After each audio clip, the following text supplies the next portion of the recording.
Y'all, so something that we do from time to time around here is called a family meeting. And there's just this way of, there's just stuff that you got to talk about sometimes as a family that takes a little more time than James and I can cram into our 2-minute commentary on the weather at the start of worship. And so from time to time, we try to take a few minutes, especially when there's really significant things that we want to help you see and know and understand. And so for so many of you, you are pretty new around here. And that is awesome. And you are maybe just at the stage where you are trying to figure out who we are and you're asking some questions and you're coming to the New Here gathering. And so a lot of what I'm about to say doesn't even necessarily pertain to you yet. And so we thought about inviting y'all to go ahead and get your kids and leave. And you don't have to stay for this part, except that I think there's something that's so great, even when you are new, of going, why wait to find out what's behind the curtain? We don't believe there is a curtain around here. So anyway, I just want to take a few minutes and share a few things with you about where we are right now as a church and what the next few months look like for us. And specifically, what I want to share with y'all is that we are, and I think you can see this pretty visibly, we are in a season of really incredible momentum. In our almost 16 years as a church, we have never experienced the kind of extraordinary momentum as we are experiencing right now. Now, in large part, it's because we opened our first building. and that's amazing. And so for years and years and years of being a portable church, there's plenty of people, and I know you guys did this, like you invited people to church, and then you're like, yeah, Ashley Ridge High School. And they're like, that's not a real church. And they maybe, didn't consider it. Or there was the reality that we disappeared during the week, right? We had these 2 trailers, we backed up, we did all these things. Sunday is when we could have spaces for people to meet, so we crammed everything into Sunday mornings. And so even though there were things happening through the week, everything that was visible was really just happening on Sunday mornings. And so in large part for that reason, we find ourselves where we hope to be in terms of opening a building that is not the church, but gives us a physical existence and a place and a space to create more room and do things. And what we are seeing is that it is happening in extraordinary ways.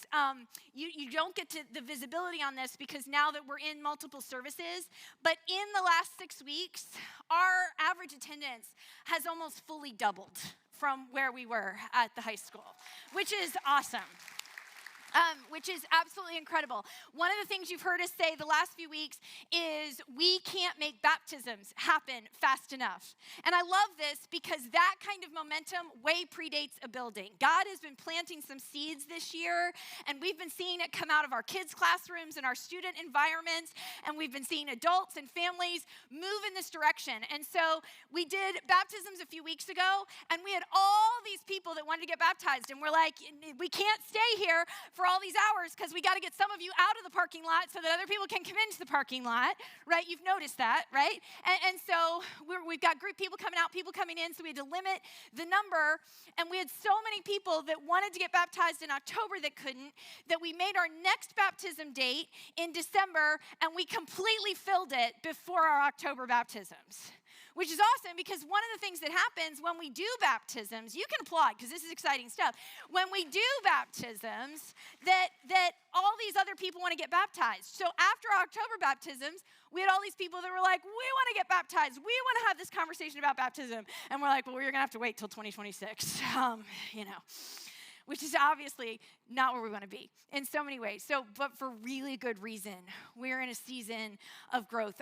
Starting Point, I really was encouraging so many of you to jump in to Starting Point. We haven't been able to offer that for several years, but it's such an extraordinary place to begin or begin again or just engage faith at an adult level. And we offered it. We have a huge group that is starting Point tomorrow, actually.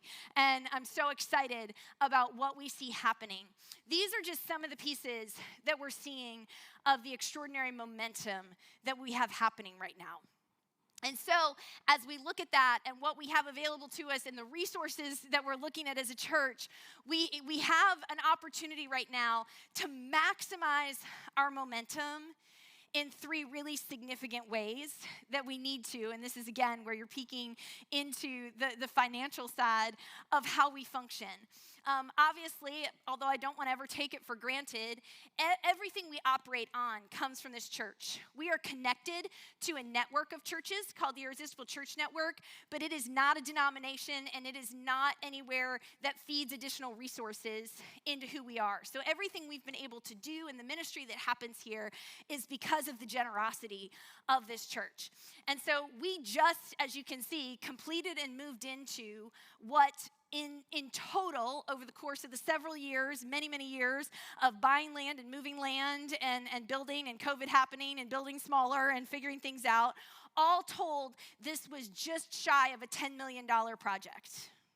And we are sitting in this space and using this space, and we have been able to finance about $5.5 million of that. The rest of it, we have paid for and paid for and paid for, in addition to our operational expenses, to where the remaining portion is $343,000.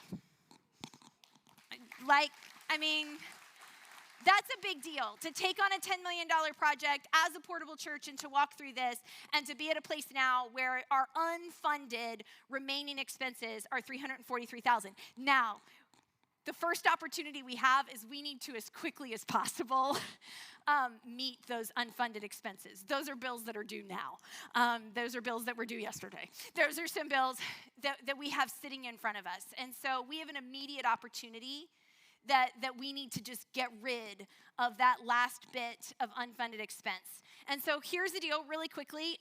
If I just give you the numbers in the simplest way my brain can wrap around, is that in the last 6 weeks or so, we've been averaging attendance of around 800 people.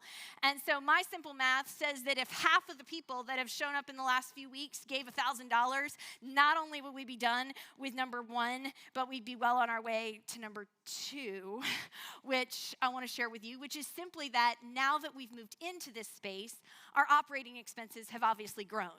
And that is something that we planned for and anticipated, but it's still extraordinary, right? You move into a house and suddenly you're like, oh, it's mine to take care of. There's 30 filters and air conditioners around this place, and one of you needs to change them, because I've been up on the roof once and I'm not going up there again.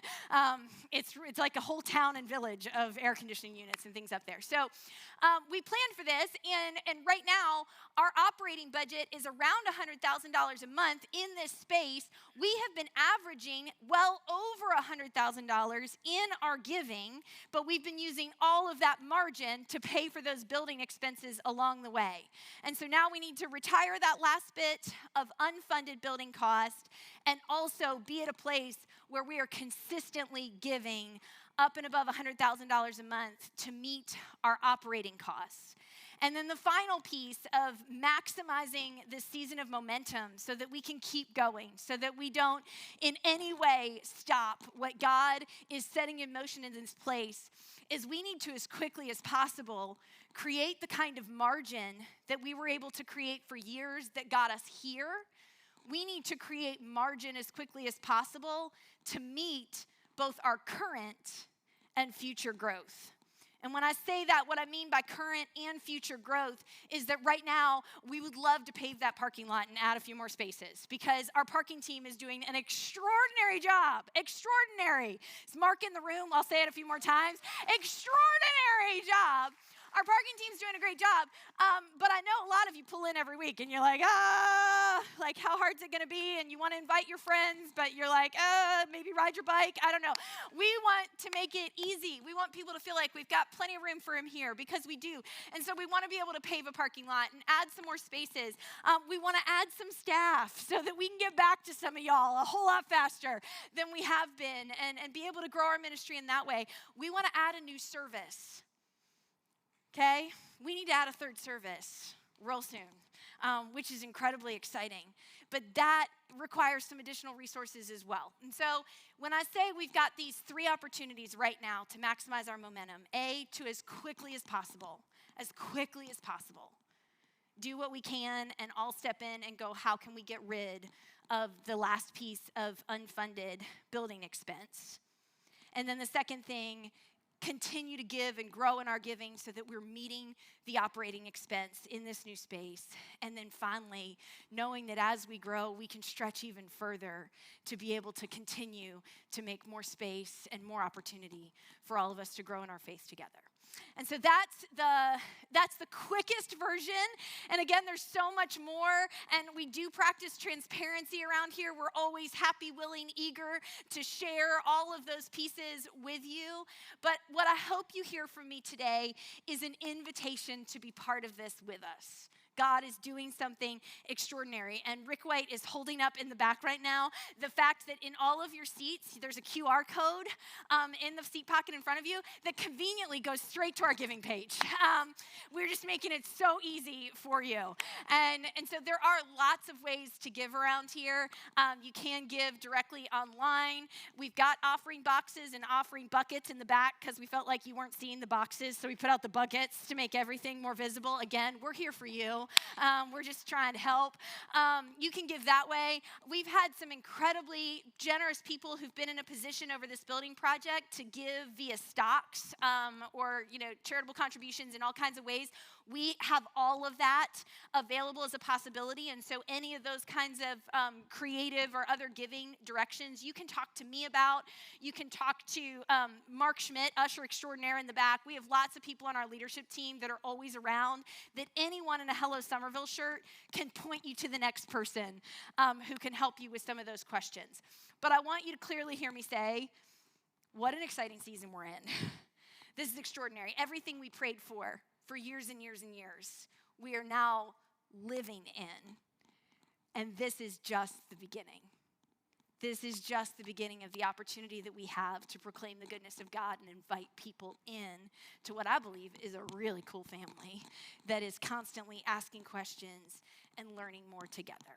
And so I'd love for y'all to be part of that with us. I hope that was helpful to you to hear just a little bit more. And like we talked about with science and everything else, when you don't know, ask more questions. But y'all, thank you so much for being here today. Next week, we're finishing the Doubt series with Why Should I Believe When Jesus Followers Are a Bunch of Hypocrites? So don't miss it.